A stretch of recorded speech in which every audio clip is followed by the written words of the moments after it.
Assalomu alaykum. Bu tavaxo'ya gulimiz. Ya'ni ba'zilar qo'shiqchi guli ham deb aytishadi.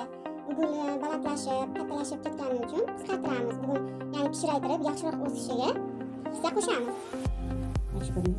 Va shu gulni kesish jarayonini sizlarga ko'rsatib bermoqchiman. Xo'sh, bu gulimizni kesamiz.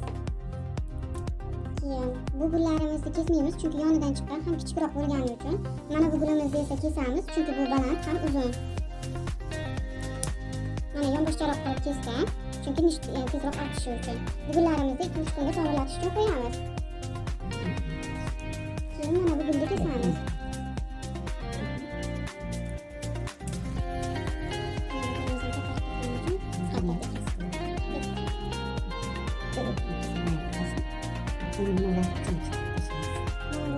Bularni uchini kesib tashlaymiz.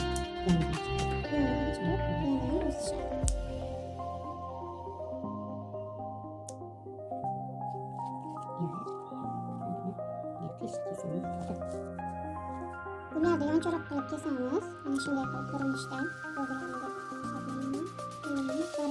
olib tashlaymiz.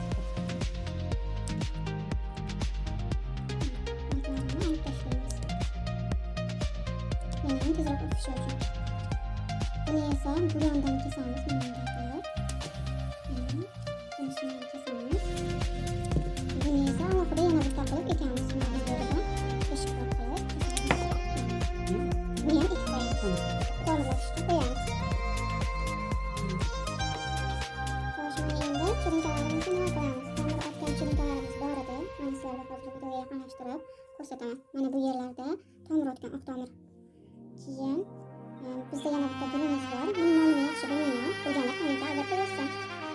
Bizda boyagi kesgan gullarimizni esa kadmiumga botiramiz. Kadmiumga botirib, suvga botirib qo'yamiz. Shunda yana yaxshiroq o'sib, tomir chiqaramiz. Hozir esa ekamiz bu gullarni. Uning o'rniga esa bu chirinkalarimizni suvga botirib qo'yamiz, kadmiumga botirib.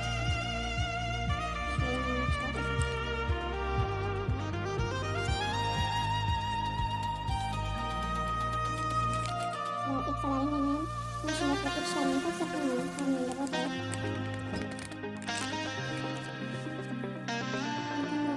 Gulimizni ekishni boshlaymiz. Biogumuz bilan aralashtirilgan tuprog'im bor edi mana.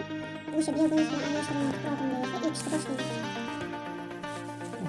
Chuqurroq ekamiz. Chuqurroq eksa yana otishi tezroq bo'lib, yashnashini tezlatadi. Bo'ldik, endi bosib qo'yamiz. Barglarini ham bir marta yuvib, keyin tagiga ham suv sepib qo'yamiz.